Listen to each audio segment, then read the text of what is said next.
Today's recipe is an oldie but a goodie. It's an update on my classic beef stew meal in a jar recipe. And I'm going to open up those Freeze Dry Wholesalers crinkle cut carrots that I had showed you a couple weeks ago. I'll let you know what I think. This stew is hearty and delicious and will warm you through and through. I hope you love it. Thanks for joining me today. Well, hi there, everyone. My name is Kareth. I'm a wife, a mom, an author, and a cook. On this channel, I like to create recipes using freeze-dried food. Sometimes it's completely shelf-stable, like a meal or a mix in a jar. Other times, I combine freeze-dried with fresh, but all the time, it's delicious. I'm here to help people who have freeze-dried food on their shelves to know how to cook with it. I test out recipes so you don't have to. Welcome to the Freeze-Dried Foodie.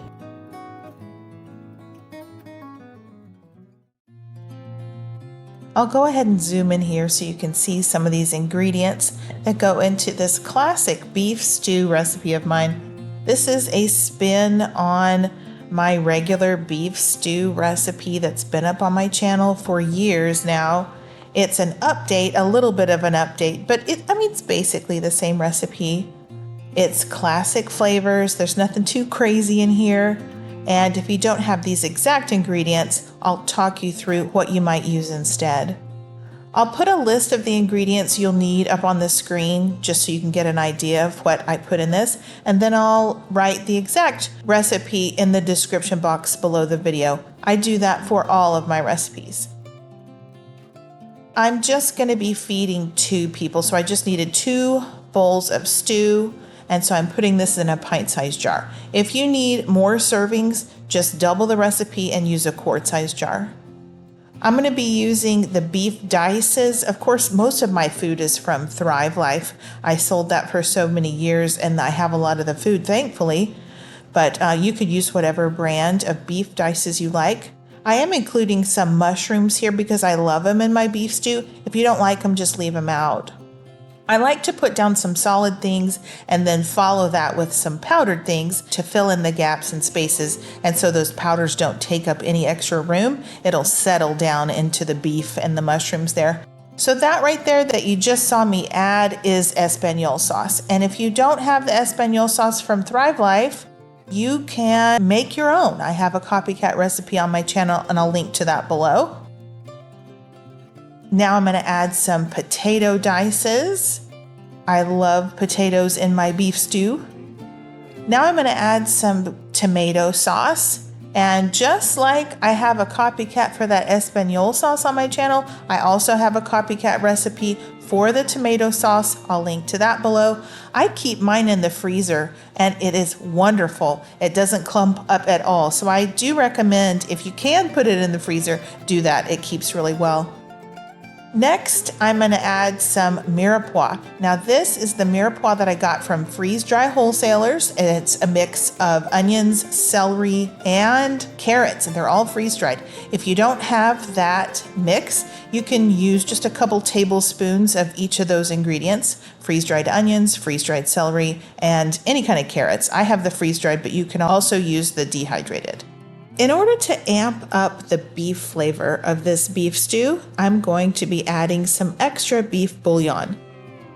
And let me show you the herbs I like to put in this recipe. The parsley that I'm going to add, as well as the thyme, is from Lighthouse. It's the Lighthouse brand freeze-dried herbs. So if you don't like thyme, don't add thyme. You could do rosemary instead, or you could leave it out altogether. I like to add a little bit of extra salt and pepper just to round out our flavors. Give everything a nice little pat. And I was trying to just show you here, once I pat that down, there's some extra room in the top of the jar. You can put whatever you want in the top of that jar. I am going to open these crinkle cut freeze-dried carrots that I had gotten from Freeze Dry Wholesalers. I showed these to you a couple weeks ago. Oh yeah, and I forgot the bay leaf earlier, so I'm just going to slide that in there. I love carrots in my beef stew, so I'm just going to open these up and show you what they look like. So these freeze-dried carrots, The ones that they have in their mirepoix mix, I was really impressed with. I really like those. They're little dices that are in the mirepoix. And I thought, yeah, I love carrots in my beef stew. I'm just gonna open up this little package here and fill in the top of my jar with freeze-dried carrots. They're so crispy, you can just snap them. I really like the texture here. The bigger carrots, I do suggest you snap them in half, because if not, then those slices are just a lot bigger than everything else. So I did snap these in half. But if you don't like carrots, or if you don't have these, you can fill up that jar with anything you want. You could do another vegetable like zucchini or green peas or green beans, or you could just add more potatoes. You could add more diced beef. Just so your jar is full, then the proportions are going to be perfect for this recipe. If you enjoy cooking with freeze-dried foods, please consider owning my cookbooks. They're both available on Amazon in paperback and as a digital download on my website, thefreezedriedfoodie.com. I'll link to both below. If you own freeze-dried food and want to be able to cook delicious meals with it, then you'll love having my cookbooks. They're loaded with completely shelf-stable meals and mixes. And although I wrote the recipes with Thrive Life ingredients in mind, you can use any brand, including home freeze-dried foods. All right, back to the recipe. Whenever you're ready to make this beef stew, all you need to do is get out a kind of medium-large soup pot and empty the contents of the jar into the pot. And this is a just add water recipe.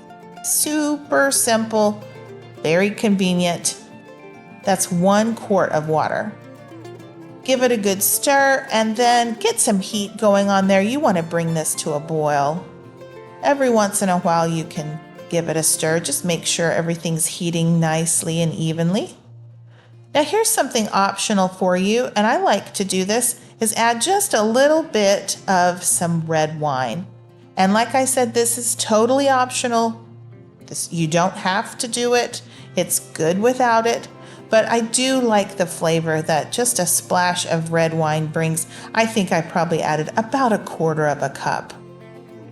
So once it comes to a boil, you can reduce that heat down to probably a medium or something around a medium. I think I ended up at a 4.5 out of 10 on my stove. And you'll just let this go. You'll let this simmer for about 20 minutes. I think 20 minutes is the perfect amount of time. Now the beef in there, it's already cooked, right? We're just rehydrating the beef, but the vegetables are raw.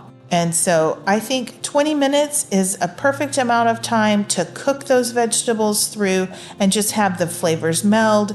And you'll notice the longer you cook it, the darker it will become and the thicker it will become. That Espagnole sauce has some thickener in it, so it turns it into a little bit of a gravy. Now is a great time to taste test. You can adjust your seasonings and just make sure everything's nice and tender and fully cooked. And then you can serve it up. I like to add a little bit of fresh parsley to mine. And y'all, this stew is wonderful. I think the flavors that come through with using that Espagnole sauce as well as the tomato sauce, that is a great flavor combination. Now, if you don't have the tomato sauce, you can just use straight tomato powder. That is fine as well. Now let's talk about the flavor of these carrots. Fantastic flavor. They're slightly sweet, not overly sweet. They taste to me just like a fresh carrot that has been cooked. The texture of these is phenomenal. They are so spot on for a fresh carrot. I'm blown away. I love it. In fact, everything I've had so far from Freeze Dry Wholesalers is fantastic. So I'm going to highly recommend those. How we really like to serve this is with some crusty French bread or a baguette or something like that. So if you have some bread that you can toast up, oh, it's so good with this stew. We like to dip it in there. It's just the perfect pairing for this stew. Just some nice crusty bread. So tasty. Well, that's it, y'all. Wasn't that easy? It's simple. It's a delicious meal and it's ready in like 25 minutes. It's a good one. This is a keeper. All right, guys, if y'all don't mind, please be a friend and leave me a comment below hit the like button, and if you haven't already, please do subscribe. All right, I've got a verse for you for today. This comes from Lamentations 3, verses 21 to 23, and it reads, "This I recall to my mind, therefore I have hope. The Lord's loving kindnesses indeed never cease, for his compassions never fail. They are new every morning. Great is thy faithfulness." I hope that encourages your hearts today. I hope you have a wonderful day and a blessed week. And until next time, y'all take care and keep thriving.